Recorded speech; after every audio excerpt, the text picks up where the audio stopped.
Such visible displays, though, can make them targets of fraud and theft.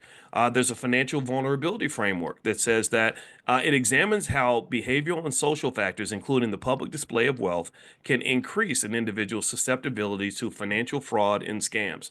Let me tell you something about having money. I've had money for a little while.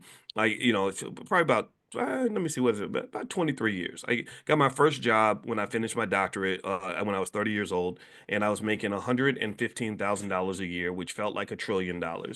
And so suddenly I'm bringing in $10,000 a month, and I could buy pretty much whatever I wanted. And I was young and single, and it was I told you my whole dating life changed. I suddenly became 6 foot tall. I became very handsome, and my jokes became very funny. I became the most interesting man in the world to a lot of women that I met.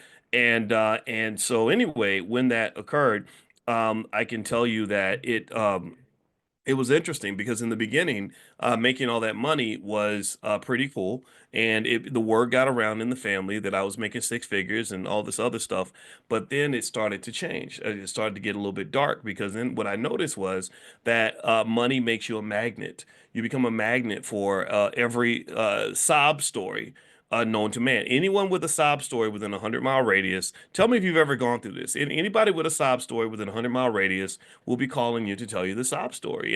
And what happens is that it's traumatic because you'll have somebody and you'll say something like, "Hey, let me know if you ever need anything." But then it actually means something because they know you have something to give them, right? So before you'd be like, "Hey man, let me know if you need anything." And it's like, yeah, if you need like a phone call or a ride to the grocery store or something, yeah, but